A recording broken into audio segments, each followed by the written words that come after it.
Buenos días, jóvenes.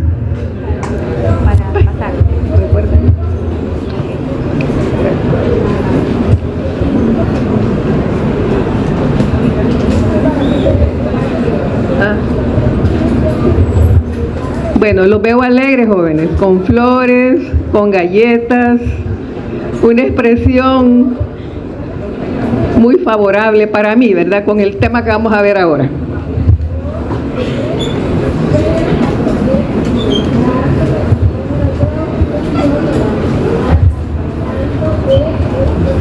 No veo que esto así. Bueno, vamos a ver la clase número 6.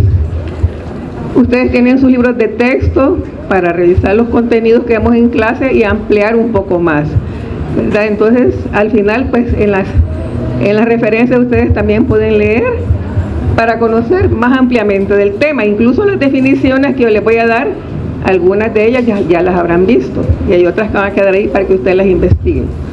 Bueno, vamos a ver el efecto de los agentes químicos en el control microbiano. Antes de esto quiero decirles que soy licenciada en química y farmacia. O sea que me gusta este tema y los otros también que imparto, pero en este ciclo solo les voy a dar una clase. Vamos a ver las definiciones que ustedes ya vieron en la clase anterior. Vamos a completar algunas de ellas y dependiendo del texto que ustedes revisen, así también van a ser las definiciones que encuentren. Pero cuando ustedes lean las dos clases de agentes físicos y químicos, van a poder diferenciar, ¿verdad?, cada uno de los términos. No es de memorizarse qué es sanitizador, qué es un biocida, sino que es de pensar, de relacionar de qué se trata la terminología, porque hay que saber descomponer las palabras. Por ejemplo, cuando hablamos, ¿qué estudia la microbiología? ¿Qué estudia? Descompongamos la palabra. Micro, pequeño. Bio, vida, logos, tratado. Entonces, al igual, pues, dar definiciones y otros conceptos que ustedes van a ir conociendo, se pueden descomponer, no es necesario que memoricemos, porque a veces la memoria nos traiciona, ¿verdad? Entonces, vamos a ver, por ejemplo, qué es séptico. Cuando en el hospital, en las boletas de defunción, expresan murió por choque séptico o shock séptico. Es una enfermedad generalizada, ¿verdad? Sistémica, que ningún antibiótico pudo hacer nada.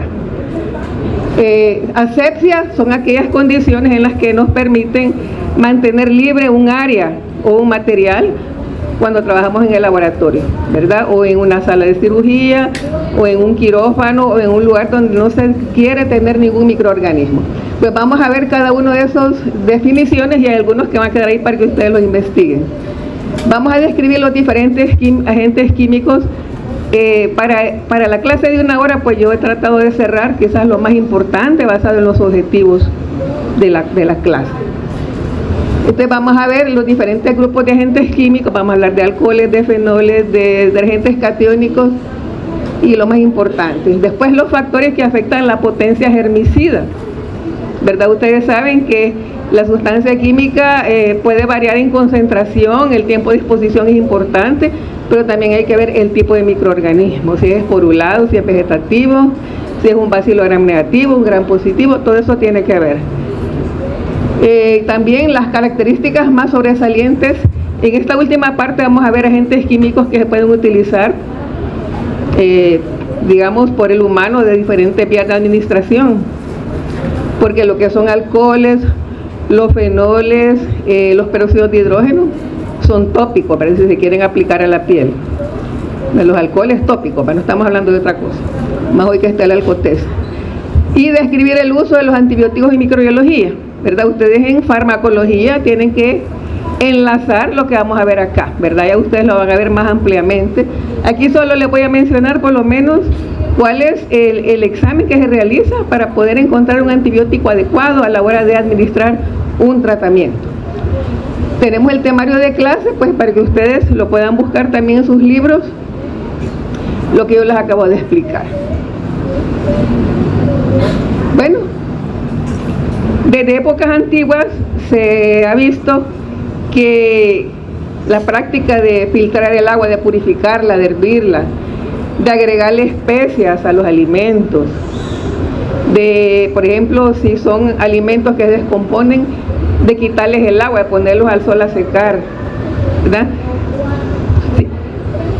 Bueno, entonces les decía que desde la antigüedad se ha venido observando que existen microbios, ¿verdad? Ya ustedes en las primeras clases vieron lo de las teorías de la enfermedad, de los trabajos de los señores Roberto Koch, Luis Pasteur y otros personajes notables de la historia de la microbiología, en la que ya planteaban que existían microorganismos invisibles, seres invisibles que causaban enfermedad. Pues la práctica de hervir el agua, de filtrarla, de salar los alimentos, de ahumarlos, agregarle especias, el vinagre y otros componentes, el clavo de olor, todas esas especias lo que hacen es retardar, además de darle sabor, retardan la descomposición microbiana. Entonces, todas esas situaciones se vinieron observando por el deterioro de alimentos, ¿verdad?, de materiales, de contaminación de zonas. Entonces, ya en la época de Lister, de Luis Pasteur y de Roberto Koch, ¿verdad?, ya se hablaron de estos términos de esterilización y desinfección, porque ellos encontraron, pues, de manera, como les dijera, experimental, que las personas se contaminaban en ciertas áreas. Entonces hicieron uso del fenol, hicieron uso del lavado de manos, de los hipocloritos, y con eso disminuían el riesgo de enfermedades, por ejemplo, en las salas de partos. Entonces, en el caso de microbiología, pues evitar la contaminación de medios de cultivo en el laboratorio. En el caso de los hospitales, evitar la contaminación cruzada, ¿verdad? En la UCI no puede estar una persona que aloje estafilococos aureus en sus fosas nasales, ¿verdad? Personas que no practiquen todas las medidas higiénicas de asepsia, antisepsia, no pueden estar en una sala de neonatos, ¿verdad? Entonces, aplicando las personas que van a estar en el hospital desempeñándose, ¿verdad?, como empleados, igual las personas que son ingresadas por motivo de alguna situación de salud. Entonces, vean que en los hospitales las fallas de estos procedimientos de esterilización y desinfección conllevan enfermedades graves. El paciente entró por una cirugía y la cirugía al final se le contamina, o adquiere, ¿cuál era lo más común de las personas que ingresaban por COVID? De que fallecían al final después de estar más de 15 días en el hospital. Una enfermedad nosocomial que ustedes conozcan, la neumonía, ¿verdad? Entonces hay bacterias nosocomiales, son bacterias que producen enfermedades en el hospital, porque ahí se adquieren. El paciente no la llevaba, puede ser una contaminación de una cirugía, que a través de un catéter o a través de manos o de superficie se le contaminó al paciente. Entonces, la falla en los procedimientos de esterilización y desinfección conlleva a una morbimortalidad en los pacientes, y eso no queremos, ¿verdad? Queremos que el paciente se recupere.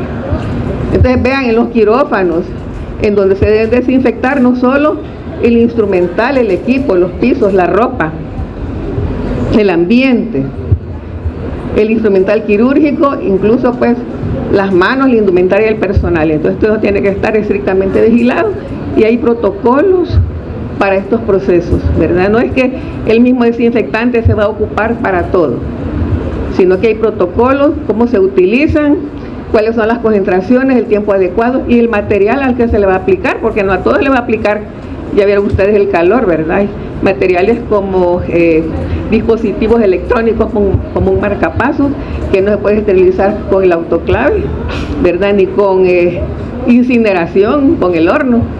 Tendrá que llevarse otro procedimiento, por ejemplo, una esterilización en frío, por ejemplo, con óxido de etileno, vaporización de dióxido de etileno, que equivale a un agente esterilizante, pero sin aplicar calor. Por ejemplo, esterilización en frío. Aquí tenemos las definiciones. Entonces, aséptico, ausencia de microorganismos patógenos. Biocida. Esta palabra biocida la podemos aplicar si hablamos de virucida, de fungicida, bactericida, esporicida. Esa terminación sida, ¿qué significa? ¿Qué significa la terminación sida? Muerte, ¿verdad? ¿Y qué será la muerte microbiana? La capacidad irreversible para multiplicarse. Porque hay microorganismos que pueden estar únicamente inhibidos, y que cuando se retire la gente se reanuda nuevamente la multiplicación. Estamos hablando, por ejemplo, aquellos agentes que nada más inhiben el crecimiento de bacterias, pero que una vez se retira la sustancia química, se reanuda el crecimiento, ¿cómo le llamarían ustedes? De bacterias. ¿Cómo se llamaría la sustancia química en general? Que inhibe el crecimiento de bacterias, pero que no las destruye. Se llamaría bacteriostático. ¿Y qué sería un fungistático? El que inhibe el crecimiento de los virus, por ejemplo, ¿verdad? De los hongos, perdón, virustat, y así sucesivamente. Ahora, se pretende de que se eliminen por completo las esporas que luego pueden germinar y producir contaminación. Entonces, cuando hablamos de esterilidad, es un proceso absoluto. No puede quedar nada a medias, o está estéril o no lo está.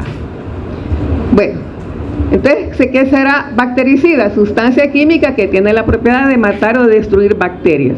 Y así podemos hablar de fungicidas, de virucidas, de esporicidas. ¿Me doy a entender? Entonces vamos a describir cada uno de ellos porque ustedes ya saben cómo se pueden explicar estos términos. Aquí tenemos bacteriostático. Ahora tenemos desinfectante y antiséptico. Veamos que cuando hablamos de procesos de desinfección podemos hablar también del agua a ebullición. ¿A cuánto hierve el agua? 100 grados centígrados. ¿Será ese procedimiento útil para destruir esporas bacterianas? No, ¿verdad? Tiene que subir arriba, tiene que subir a 121 grados centígrados, arriba de 100 grados, para poder destruir las esporas. Entonces vamos a ver que desinfectante es una sustancia química, en este caso estamos con agentes químicos, que destruye bacterias vegetativas.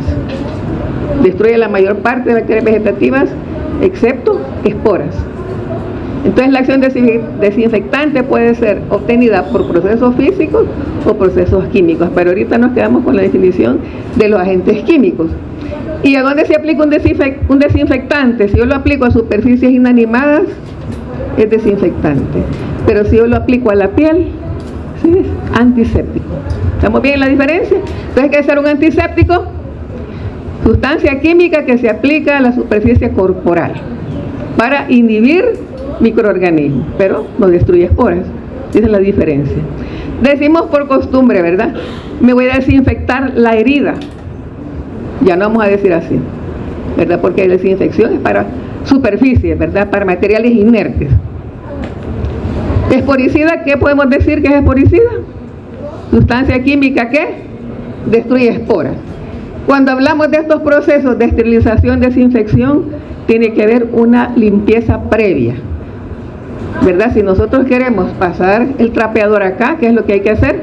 Primero quitemos el polvo, porque ¿qué pasa si se aplica un desinfectante o un antiséptico en la piel y la herida o la zona está llena de pus, de restos de detritus, de tierra, dijéramos, ¿verdad? Cuando se agrega el antiséptico, ¿qué pasa? El antiséptico pierde su potencia porque toda esa materia orgánica se combina con el antiséptico y disminuye su potencia.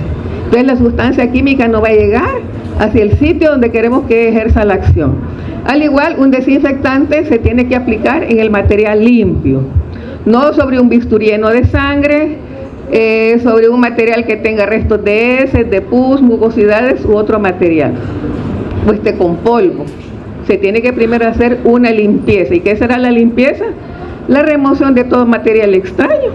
Y cuando el material ya está limpio, que puede ser con detergente, recordemos que detergere quiere decir limpiar.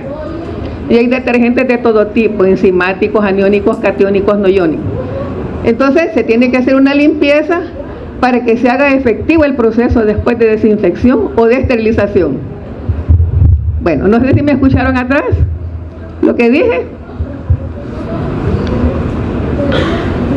Bueno, veamos acá, en los procesos de esterilización, las esporas bacterianas quedan destruidas. Las micobacterias también, que son resistentes por las paredes celulares que tienen ricas en lípidos y ceras, son más resistentes que las de otras bacterias comunes que ustedes ya han de conocer.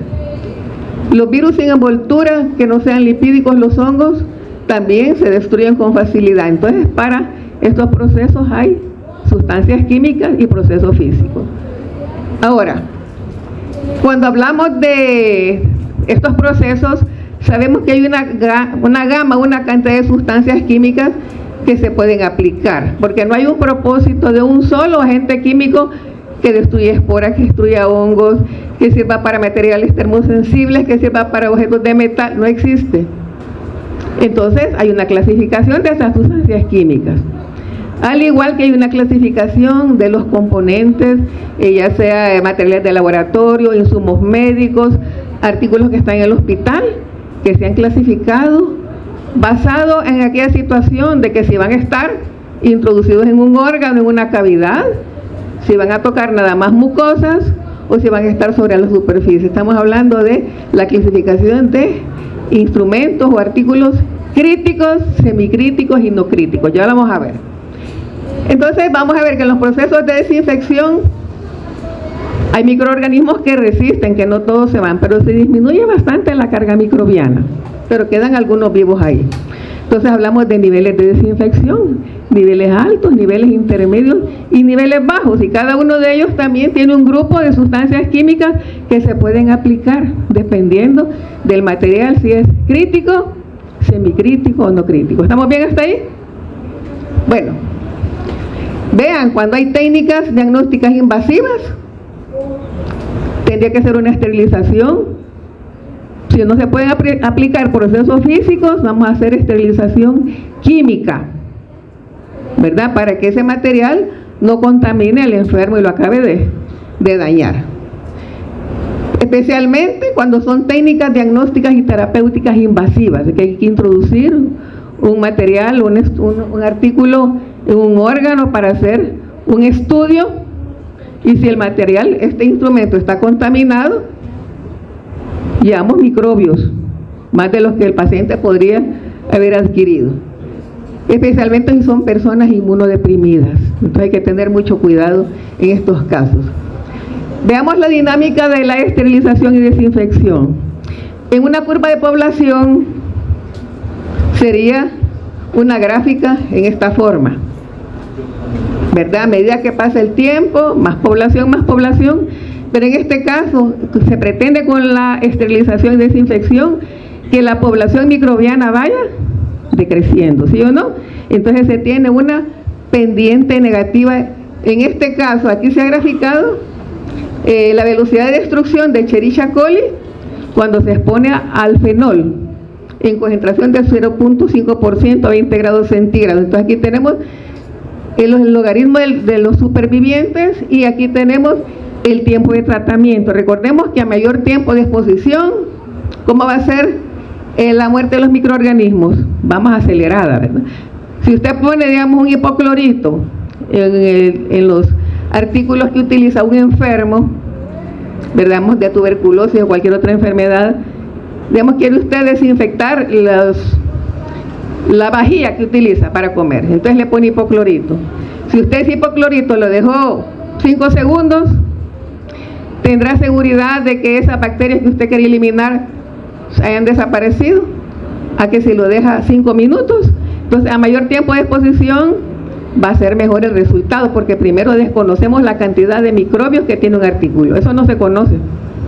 Solo que usted ahí de los microbios haga siembras, haga el recuento, ¿verdad? Entonces, como no se conoce la cantidad de microbios que existen, es mejor darle más tiempo a una concentración adecuada. ¿Estamos bien ahí? Entonces vimos la definición de muerte, la capacidad de la pérdida irreversible de la capacidad de multiplicarse, porque hay bacterias que quedan nada más. Algunas de esta población pueden quedar vivas porque desconoce el número inicial, y si no le damos mucho tiempo, el mayor tiempo prolongado, podrán quedar 2 por ahí que pueden ellas empezar a multiplicarse. Entonces aquí se habla de probabilidad. Para comprobar que la carga microbiana se quedó aniquilada, quedó destruida, se siembra un medio de cultivo y se procede al recuento de colonias. Esa es la forma de saber si todos esos microorganismos que se pretendía eliminar de un artículo realmente se eliminaron. Bueno, vamos a ver los factores que afectan la potencia de un desinfectante. Primero, la concentración del agente. A mayor concentración, mayor efectividad. ¿Verdad? A veces queremos diluir más un desinfectante y lo que estamos haciendo es que cuando se aplica sobre un artículo no haga el efecto deseado. Y nada más a las bacterias las estamos quizás perfumando, ¿verdad? Entonces van a quedar algunas vivas. Entonces hay una relación entre el tiempo y la concentración. Y vea que la concentración no es al azar. Cada sustancia química aprobada por la FDA, Federación de Drogas y Alimentos, ya está calibrada a qué concentración es más efectiva. Por eso ustedes ven peróxido de hidrógeno al 3%, alcohol al 70%, cloruro de benzalconio al 0.1%, incluso los antibióticos, la dosis que el médico administra ya está probada, que con esa dosis, esos miligramos, ¿verdad? Si es algo tomado per os, vía oral, va a ser efectivo en un tiempo determinado de tratamiento. ¿Estamos bien hasta ahí? Bueno, ahora, con el tiempo se va disminuyendo la cantidad de microorganismos viables, hasta tener confianza que digamos que a la media hora consideramos de que se fueron todos los microorganismos que estaban al inicio. Ahora, el pH también tiene que ver con el grado de ionización del producto, ¿verdad? Si el componente químico se separa en iones con carga positiva y carga negativa, no es favorable. Es mejor que entre de una forma no disociada, porque es en las membranas celulares es mejor la penetración, el ingreso de estos componentes que no estén ionizados, para que la membrana lipídica los pueda internalizar, a que si estuvieran ionizados, ¿verdad?, con carga positiva y carga negativa. Ahora, hay sustancias químicas, agentes químicos que funcionan mejor a pH alcalino. Hay otros que no funcionan a ese pH. Entonces también el pH interfiere mucho en la actividad, ¿verdad? Vean, las formas iónicas son inactivas. Es mejor que la sustancia química entre como tal, sin haberse sido separada en sus componentes. Con la temperatura sabemos que la temperatura aumenta el poder germicida. Si en el caso del fenol se aumentan 10 grados de temperatura cada vez, eso va a estar duplicando la velocidad de muerte y más microorganismos van a ir desapareciendo. Entonces, a medida que se incrementa la temperatura, se favorece el proceso destructivo. La naturaleza del microorganismo, bueno, aquí, además de que no se conoce la carga de microbios, ni de qué tipo de bacterias, si tiene virus, si tiene parásitos, si tiene bacterias esporuladas, si tiene bacterias vegetativas, si la bacteria está en su fase exponencial o en su fase de declinación, no se sabe. Entonces, la resistencia propia del microorganismo. Ya les voy a presentar en el orden decreciente cuáles son los microorganismos más resistentes que existen. ¿Cuáles serán? Los microorganismos más resistentes que existen, que están, digamos, en la primera línea, serán las bacterias esporuladas, serán las bacterias vegetativas, serán las esporas de hongos. Ajá, ¿cuáles serían? Las bacterias esporuladas. Vamos a ver. Participen, ¿verdad? Me encanta que participen. La presencia de materiales extraños. Hablamos de pus, de polvo, de detritus, de tierra, de sangre. Entonces tiene que haber una limpieza previa, ¿verdad? Y hablamos de la cantidad de microorganismos. Entonces, como no se conoce la carga microbiana ni la resistencia propia del microorganismo, ¿verdad? Entonces estos procedimientos se tienen que aplicar con la mayor seguridad, ¿verdad? Dándoles el tiempo necesario y haciendo una buena dilución del agente químico. Bueno, aquí tenemos cuando los estudiantes ya van a ir al hospital. Ahí se encuentran, pues ellos quieren tocar todo, quieren tocar el paciente, quieren tocar los instrumentos que hay ahí y se dan contaminaciones cruzadas, ¿verdad? La contaminación cruzada se da principalmente por las manos del personal médico, a través de catéteres, a través de superficies, de gotículas de saliva, de ropa, fomites y todo. Entonces es necesario que el estudiante sepa de estos procesos para que se cuide él y pueda cuidar también de los pacientes. Los ambientes hospitalarios son muy contaminados. Ahora, bacterias, géneros de bacterias que son resistentes a tratamiento y que producen verdaderas enfermedades nosocomiales son, por ejemplo, los enterococos, estreptococos, las pseudomonas, klebsielas, enterobacter lacerratia. Causan enfermedades nosocomiales y muchos de ellos resistentes a los antibióticos. Puede ser que hayan otros géneros por ahí. Ahora, el no lavado de manos con agua y jabón.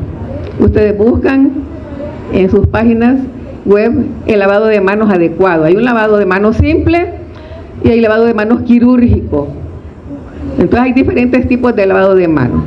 Entonces requiere agua y jabón. Y hubo un proceso de lavado de no solo pasarse el jabón por las palmas de las manos, ¿verdad?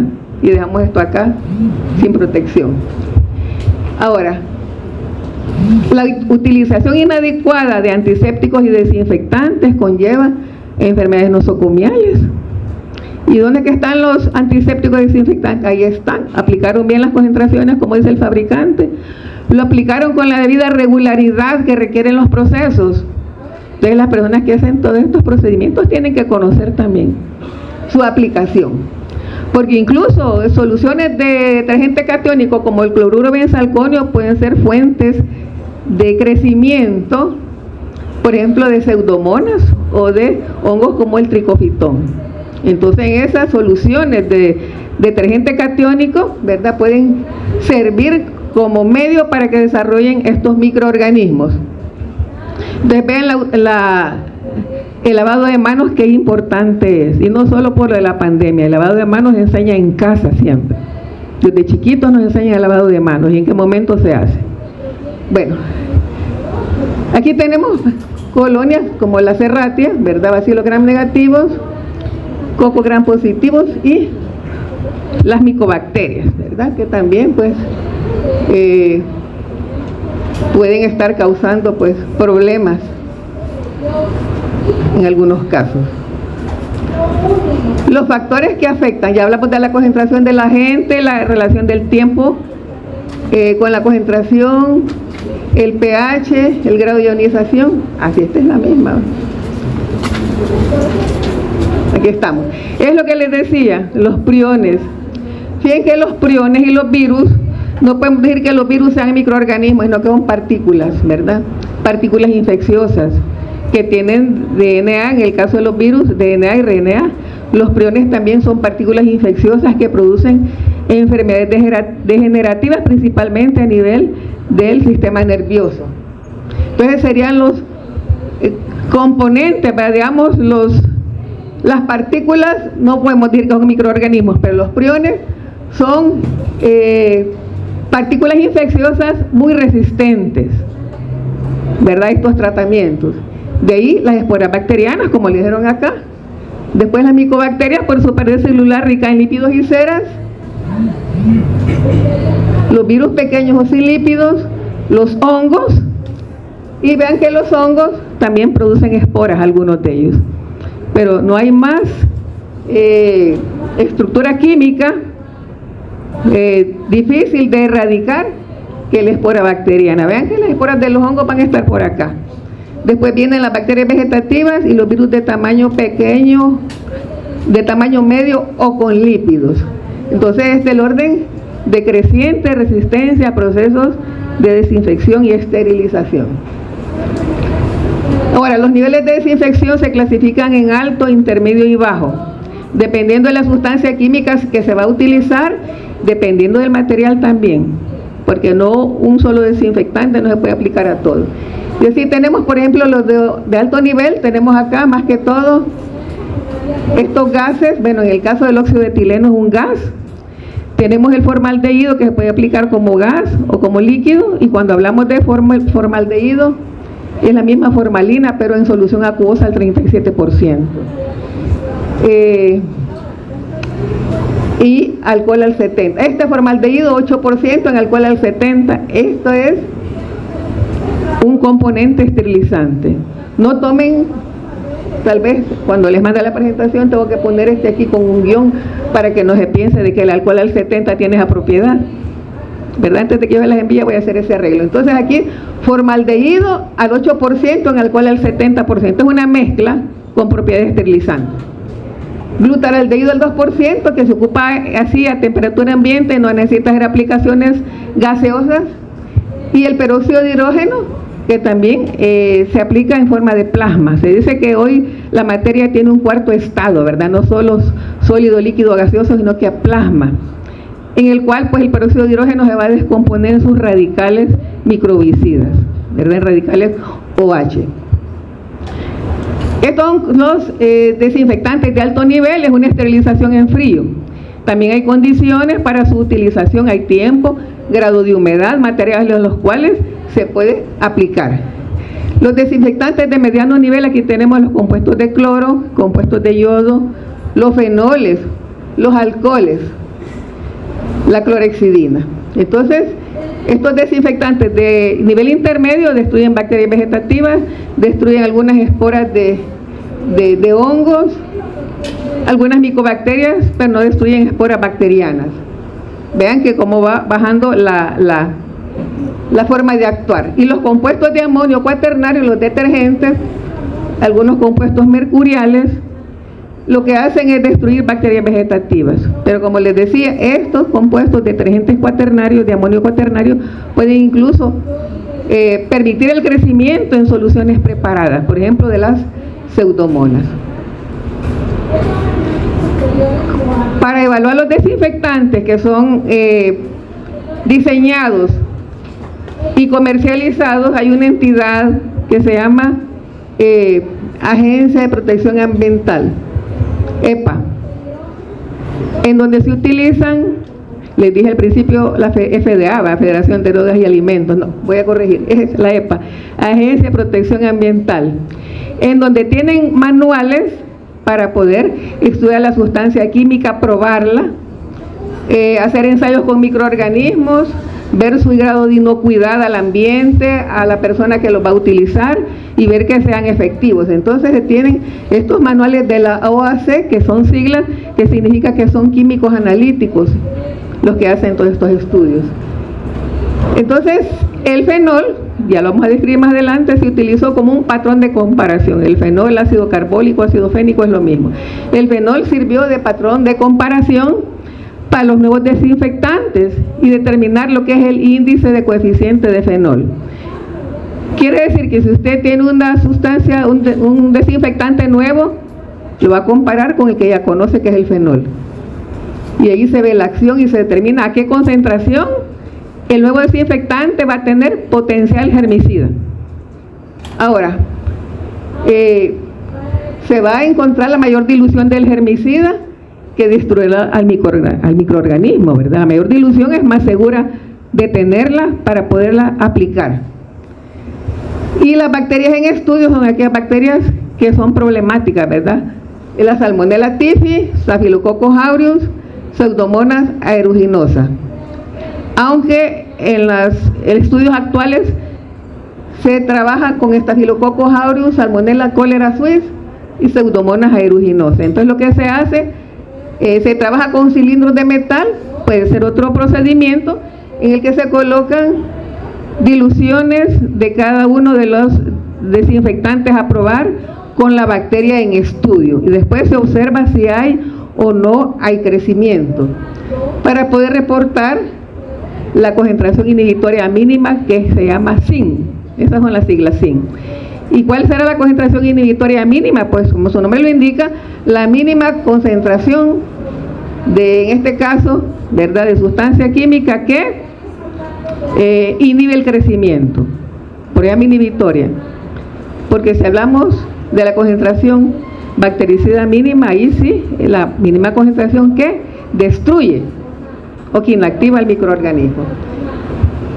Bueno, veamos acá la clasificación de los objetos, lo que les decía, dependiendo de la utilidad, de la utilización, si entran a un órgano o una cavidad que esté libre de microorganismos, van a ser instrumentos críticos, en donde si se introducen como tal, hay riesgo de causar una infección. Entonces estos tienen que estar sometidos a procesos de esterilización en frío con los desinfectantes de alto nivel. porque puede ser que no soporten el calentamiento, ¿verdad? Entonces, porque se descomponen, porque son de goma, porque son artículos que se degradan con el calor, entonces se someten a esterilización en frío. Puede ser un método térmico si soporta el material, pueden ser radiaciones o desinfección de alto nivel. Entonces aquí tenemos, por ejemplo, el instrumental quirúrgico, implantes, ¿verdad? Puede ser implantes, agujas o instrumental laparoscópico. Entonces nada de ello tiene que llevar microbios para no introducírselos al paciente. Los semicríticos, vean ustedes que pueden llegar a mucosas, pueden estar en contacto con mucosas, pero no las van a atravesar. Y así tenemos, por ejemplo, o puede estar en contacto con la piel o mucosa, depósitos de hidroterapia. Si estos depósitos de hidroterapia no están bien higiénicamente tratados, la persona puede adquirir ahí una dermatitis por unas pseudomonas a través de la piel, el contacto con estos dispositivos que contienen agua. Acordémonos que a las pseudomonas les gusta mucho el agua también, y si estos artículos no se limpian, estos depósitos no se limpian, entonces la persona va a llegar a hacerse un masaje de hidroterapia y va a salir con una contaminación. Los equipos de terapia respiratoria, desinfección de nivel intermedio, son semicríticos, ¿verdad? No se necesita ponerle óxido de etileno, con solo que estén desinfectados de manera adecuada. Los termómetros, la desinfección de nivel intermedio con alcohol al 70, si son termómetros, bueno, si son termómetros anales o bucales, se sumergen en etanol al 70 y se dejan unos 10 minutos. Entonces vean que no está perforando ningún órgano, atravesando alguna mucosa. Entonces las sustancias químicas que se utilizan pues van a ser aquellas que están clasificadas en el nivel de intermedio, nivel de acción intermedio. Y los no críticos, estos están sobre las superficies, ¿verdad? Puede ser un estetoscopio, electrodo de un electrocardiógrafo, vamos a ver, barandas de cama en el cuarto del enfermo, puede ser ropa, muebles, mesas de noche, humidificadores, tensiómetros. Entonces, desinfección de bajo nivel, previa una limpieza. ¿Preguntas hasta ahorita? Vamos a entrar a ver los diferentes grupos de sustancias químicas. Por ejemplo, aquí tenemos los fenoles, que dijimos que se utiliza hoy como patrón, ¿verdad? Y a poco se utiliza en los laboratorios, porque antes se desinfectaban las mesas del laboratorio de microbiología con fenol al 5%. Puede ser que en algún momento se requiera un frasquito con fenol para descartar, por ejemplo, algún aplicador que tenga, por ejemplo, esputo de paciente con tuberculosis. Podría ser, pero ya no como desinfectante, ¿verdad? Porque también es irritante. Entonces fue este señor, Joseph Lister, quien investigó por primera vez cuál era la utilidad de utilizar antisépticos. Y decía, hay un antiséptico bucal que se llama Listerine, en honor a él. Bueno, entonces, en 1865, pues se empezaron a estudiar los antisépticos, ¿verdad? Para prevenir muchas infecciones, porque vean antes, los quirófanos de antes, ¿verdad? Abiertos y sin anestesia también. ¿Y qué pasaba? Que las personas que tenían un procedimiento de ese tipo morían después por una infección. Entonces él empezó a aplicar fenol, no solo en el instrumental, sumergiendo en fenol, sino que también las manos, ¿verdad? Y hacía vaporizaciones, nebulizaciones en la sala de cirugía. Y de esta manera él observó que el riesgo de contaminación postoperatorio disminuía. Y ya no habían tantas personas que fallecían de ese procedimiento. Entonces también se empezaron a definir esos términos de asepsia y antisepsia, ¿verdad? No solo la asepsia en el material instrumental, sino que también la antisepsia en la piel de los pacientes y del personal de la sala de cirugía. También se planteó la teoría de los gérmenes, para que los gérmenes se transmiten de una persona a otra, porque no se podían ver en aquel tiempo. Mucho más antes se decía que eran seres invisibles que producían enfermedades, hasta que el señor Leeuwenhoek, el señor Robert Hooke empezaron a diseñar los microscopios, que empezaron a ver pues en gotitas de agua estancada algún movimiento de un ser vivo que llamó animáculo. Entonces se planteó la teoría de los gérmenes y también están los postulados de Koch, y ustedes pues ya lo vieron en la primera clase. Vean qué importante es el lavado de manos, el lavado quirúrgico. Claro que aquí hay sustancias químicas adecuadas para ese proceso. Ya hablamos de coeficiente fenólico, y bueno, el fenol se ocupó mucho en solución acuosa, entre 2 al 5%, permanece en superficies, no se inactiva, pero causa irritación cutánea. Si cae en la piel, se siente una quemadura y después un proceso de adormecimiento porque ataca las raíces nerviosas. Y esa propiedad se ocupó mucho en farmacia para hacer supositorios. Saben que es un supositorio, ¿verdad? En el caso de personas que padecen hemorroides. Entonces eso producía pues cierta anestesia y disminuye el dolor. Ahora, en estas concentraciones, pues, ¿qué es lo que hace el fenol? Desorganiza membranas celulares, está en la capa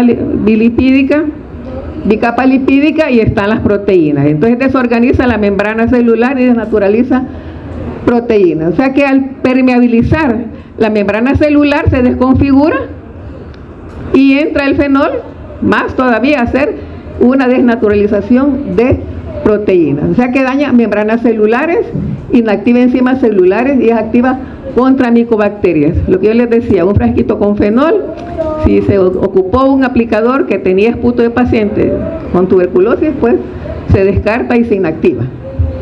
Los usos: desinfectante, ¿verdad? De suelos, de pisos, de camas, de ambientes, de ropa, de excrementos, desechos bacteriológicos. Entonces tiene las propiedades que destruye bacterias, destruye virus y también destruye hongos.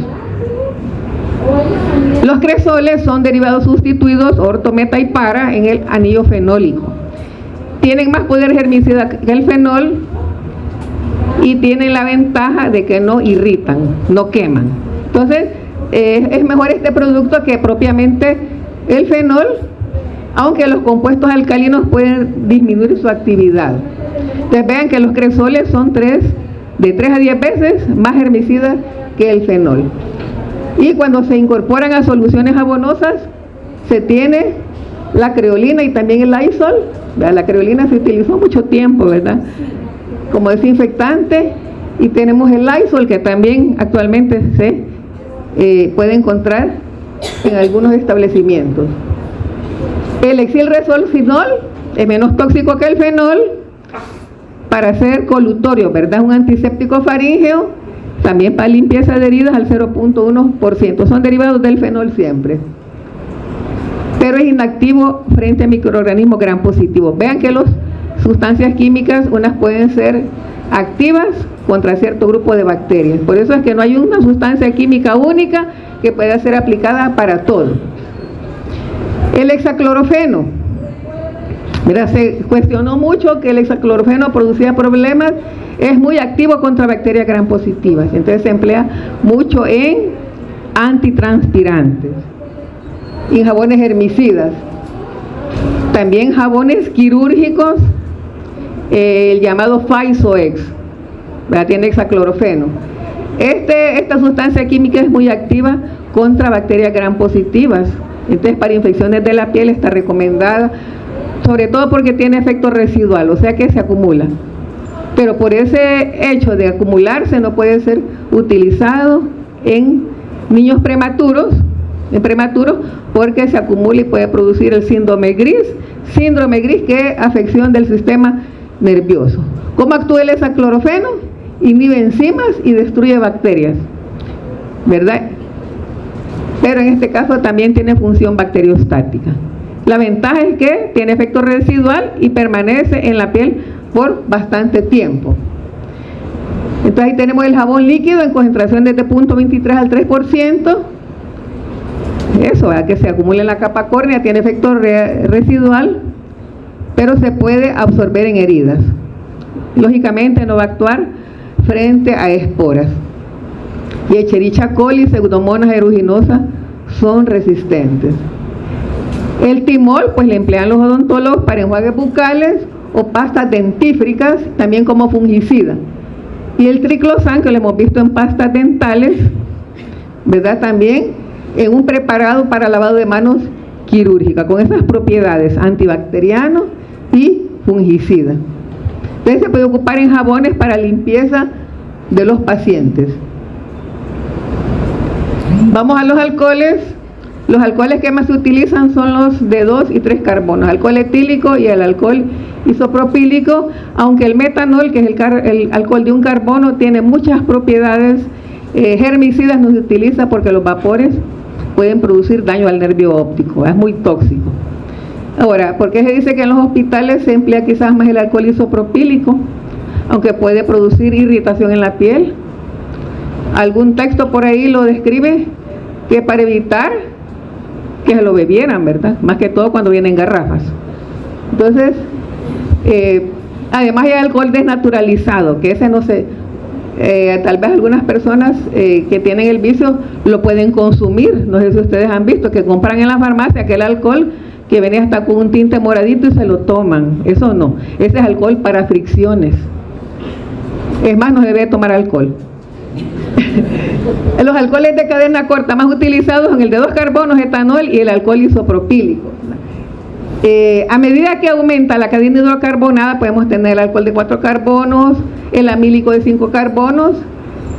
Es más elevada la potencia germicida. Pero ¿qué pasa con la solubilidad en agua? A mayor peso molecular disminuye la solubilidad. Entonces nos quedamos con el alcohol etanol o alcohol etílico y el alcohol isopropílico. Vamos a ver que actúan sobre bacterias vegetativas gram positivas y gram negativas. Es un desinfectante de nivel intermedio. Y inactiva hongos, que también, igual los virus que contienen lípidos. Acordémonos que el alcohol deshidrata, ¿verdad? Deshidrata. Si lo aplicamos en la piel, reseca la piel, tiene la capacidad de disolver las grasas, ¿verdad?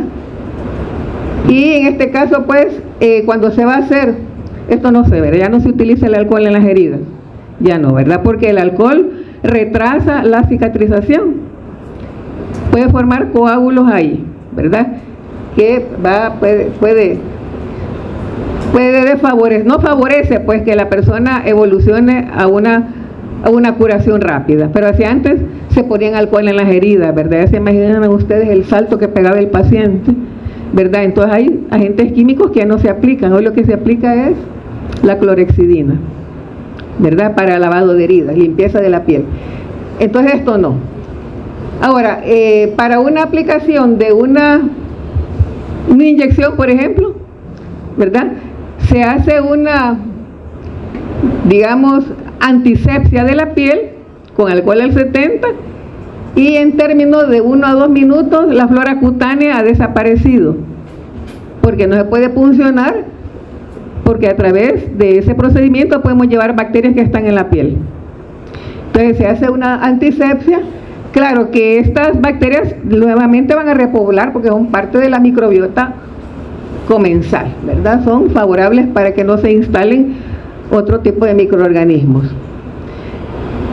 Vamos a ver la tintura de yodo en combinación, la tintura de yodo del 3% en combinación con el alcohol también son muy buenos antisépticos, incluso se pueden ocupar también como desinfectantes.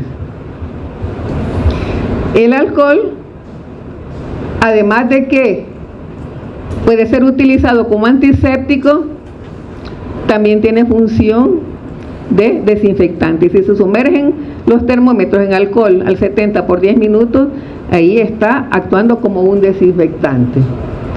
Una desventaja es que se evapora rápidamente, produce resequedad en la piel, además es inflamable, ¿verdad? Ahora, el isopropanol y el alcohol isopropílico tienen la desventaja que causan irritación y mucha sequedad en la piel, pueden afectar la mucosa nasal y la conjuntiva, y pueden servir de vehículos de otros germicidas. Ahora es importante el lavado de manos con agua y jabón, más que todo lavado de las manos con agua y jabón, para evitar la transmisión de esta bacteria esporulada, que es el Clostridium difficile, que se encuentra produciendo cuadros diarreicos en personas, en pacientes que han tenido un tratamiento drástico con antibióticos. Entonces la flora intestinal se ha disminuido y produce cuadros diarreicos. Entonces es mejor prevenir la infección por esta bacteria esporulada. Se hicieron estudios en Chile de que lavándose las manos con agua y jabón se previnieron muchos casos, ¿verdad?, de Clostridium difficile a través de las manos, que si se aplicaba solo alcohol. Aquí se vio una frecuencia arriba del 50% de la transmisión y aquí solo el 17% cuando el personal hacía lavado de manos con agua y jabón más que con alcohol.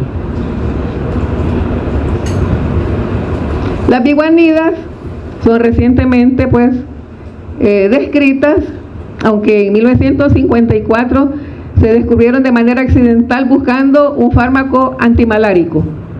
Entonces se descubrieron las biguanidas y se encontró que tenían propiedades antibacterianas fabulosas, ¿verdad? ¿Cuál es la función de la biguanida? El mecanismo de acción que altera la permeabilidad de la membrana plasmática. Cuando la permeabilidad está alterada, se desconfigura, pueden haber salida o entradas de materiales, más que todo salida de componentes vitales de la célula. Además de que altera la membrana plasmática, la biguanida puede penetrar a hacer el otro proceso de destrucción, que es la precipitación de proteínas y también de los ácidos nucleicos, daño a los ácidos nucleicos. Entonces el digluconato de clorhexidina de 2 al 4% es la concentración mayormente utilizada, principalmente para lavar la piel del enfermo, para limpieza de heridas que no sean muy amplias, ¿verdad?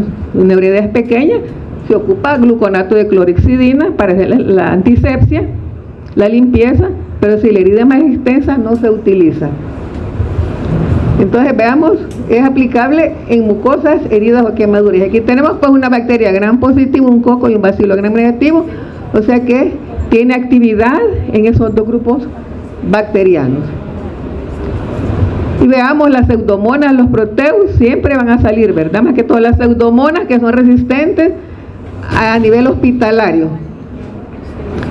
Enjuagues o colutorios en uso odontológico, ¿verdad? La clorhexidina. Incluso cuando tenemos alguna afección de la garganta, haga colutorios de clorhexidina para que las bacterias que están a ese nivel no se vayan a la más abajo, ¿verdad? Entonces hay un jabón quirúrgico de gluconato de clorhexidina al 4% y hay una solución alcohólica también. Entonces esas son las presentaciones de esta sustancia química. Los halógenos. Dentro del grupo de los halógenos, los más utilizados son el yodo y el cloro. El yodo anteriormente se ocupaba como tintura, pero como su concentración estaba muy elevada, se pensaba que dañaba los tejidos, ¿verdad? Entonces ha sido muy utilizado, concentraciones del 3.5% como un buen antiséptico de la piel, e incluso una gota de tintura de yodo en un litro de agua puede purificarla, ¿verdad? Y se puede convertir ya en una bebida que se puede tomar con seguridad. El yodo metálico, vean, son escamas, es sólido. Entonces para estas presentaciones, ya sea para uso de farmacia o para desinfectantes, se tienen las tinturas de yodo, se tienen las soluciones acuosas de yodo y se tienen los yodóforos. Vean que los yodóforos son los mayormente utilizados, en el cual se ocupa un carrier, un transportador, que es la yodopovidona o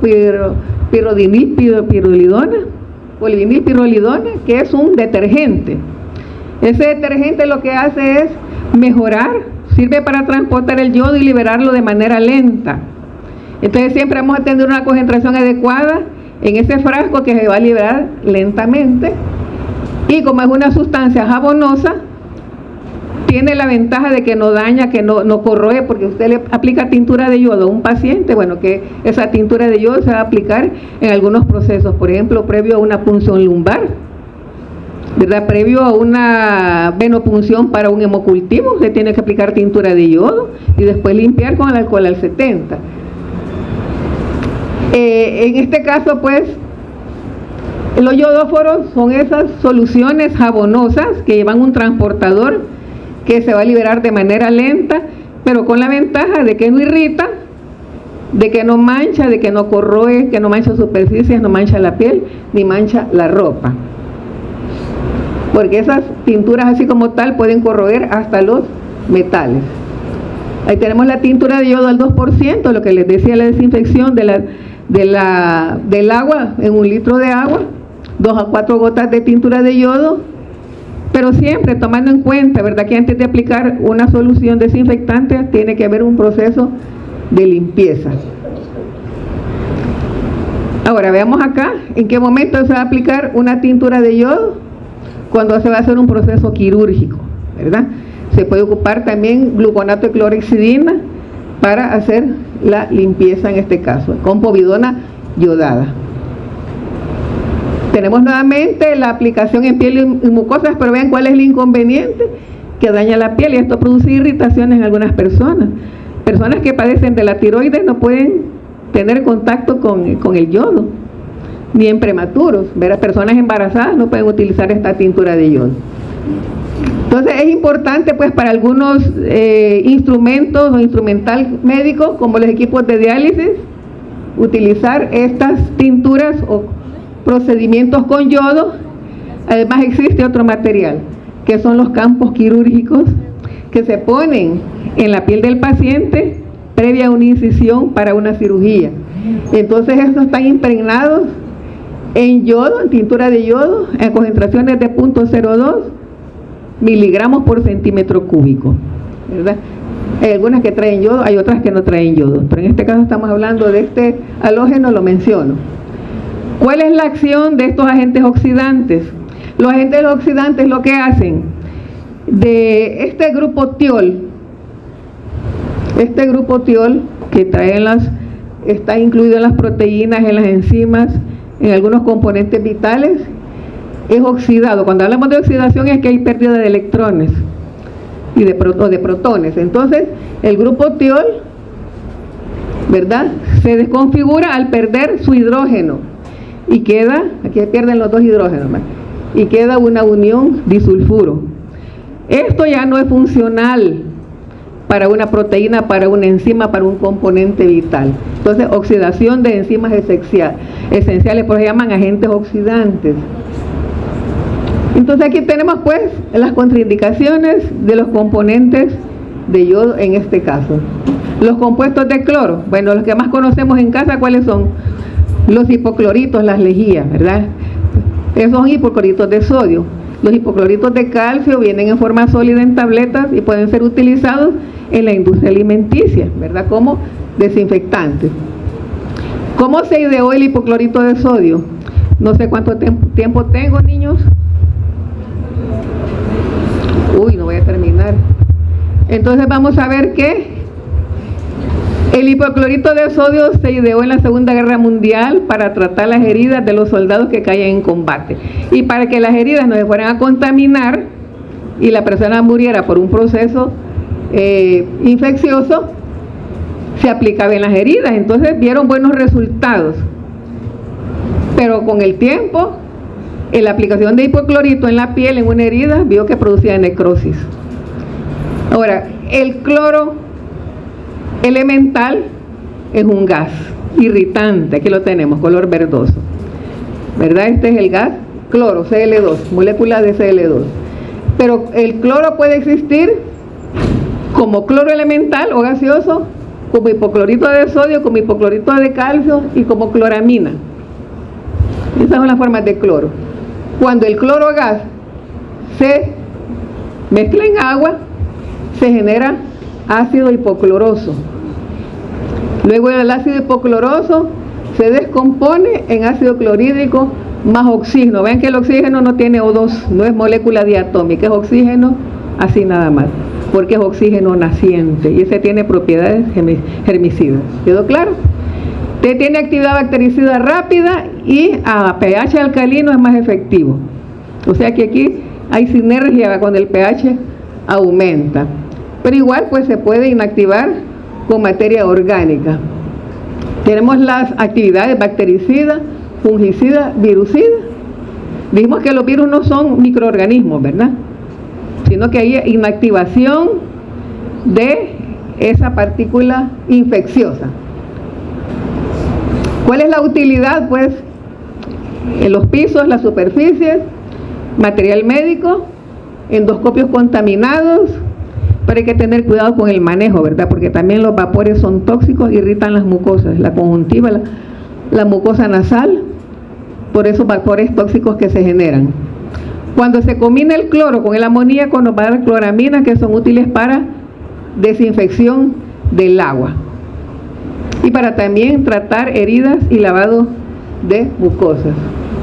El mecanismo de acción ya lo vimos, ¿verdad? El agente oxidante desplaza el hidrógeno del grupo ostiol produciendo uniones disulfuro. De esta forma, pues una enzima, una proteína, un componente vital que tenga uniones disulfuro ya no es funcional. Entonces la bacteria pues se destruye con ese mecanismo. Tenemos ahí pues la aplicación, desinfección del agua, superficie, instrumental, ropa de cama, lavado de heridas, pero que esas no, ¿verdad? Lavado de heridas, material médico, pueden corroer metales, también hay que ver a lo que se le va a aplicar. Se pueden activar con material orgánico como la sangre, pus, las heces o restos proteicos. Otros agentes oxidantes son el peróxido de hidrógeno, que como antiséptico lo tenemos a concentraciones de 3%. Pero ese sería un desinfectante con propiedades oxidantes. Pero si lo queremos como desinfectante de alto nivel, tenemos que ocupar concentraciones entre 20 y 30%. Y aquí entre 10 al 25% son esporicidas. ¿Qué se genera con el mecanismo de hacerle pasar un arco de plasma al peróxido de hidrógeno? Que se van a separar los radicales oxidrilos, que son los que tienen el efecto germicida. Entonces, de esta forma, generando un plasma, ¿verdad? Peróxido de hidrógeno en forma de plasma tiene propiedades esterilizantes, y aquí se pueden limpiar, por ejemplo, lentes de contacto blandas, prótesis quirúrgicas quedan libres de contaminación, implantes de plástico que no soportan las altas temperaturas pueden ser esterilizadas con el plasma de peróxido de hidrógeno. Y los compuestos de metales pesados, bueno, el mercurocromo, el timerosal, que algunos ya no se utilizan, por ejemplo el timerosal y los compuestos de mercurio en este caso se pueden ocupar como preservantes de sueros de vacunas para evitar contaminación. La plata, que es un metal pesado que se combina con las proteínas celulares, se utilizó mucho en años anteriores durante el nacimiento por parto vaginal. Si la madre tenía alguna infección por Neisseria gonorrea o por clamidias, el niño podía ser afectado, ¿verdad?, durante el paso por el canal del parto y adquirir pues la bacteria que le pueda producir una conjuntivitis de inclusión, una conjuntivitis neonatal. Entonces, en aquel tiempo se utilizaban gotitas conjuntivales de nitrato de plata en concentraciones del 1 al 2%, pero actualmente se aplican otro tipo de antibióticos. El cobre, más que todo, pues fungicida, aunque se pueden aplicar pues no solo para las piscinas, va como algicida o algunas plantas para controlar las patologías causadas por hongos en plantas, sino que también para el pie de atleta, y lo tenemos, ¿verdad? Un polvito de cobre que puede colocar en esa zona. Y el zinc también, que es un metal pesado que se puede ocupar como fungicida. En el caso de la plata, olvidé mencionarles que se ha aprovechado una pomada de sulfadiazina de plata para cubrir algunas zonas, en este caso dañadas por quemaduras. Entonces, para evitar, aquí ya está contaminada por una pseudomona, vean esta secreción verde, es una pseudomona. Entonces, para evitar que se produzca esto en una quemadura, ¿verdad?, se coloca la pomada de sulfadiazina de plata para favorecer el proceso de cicatrización. Y el mecanismo de acción de estos metales pesados es que aquí se va a introducir el metal pesado, ya sea mercurio o sea plata, desplazando el hidrógeno, ¿verdad? Entonces va a haber una sustitución, una combinación con proteínas celulares. Los agentes surfactantes, yo creo que ya me pasé, 2 minutos más. 2 minutos. Vale, los agentes surfactantes. ¿Qué quiere decir surfactantes? Aquí está, ¿verdad? Componentes activos de superficie. ¿Qué es la tensión superficial? Por ejemplo, tenemos una piscina. Todas esa capita que está a nivel de la piscina, todas esas moléculas están unidas unas con otras. Esto está formando una tensión superficial. Hicieron un experimento para niños mexicanos que están en primaria.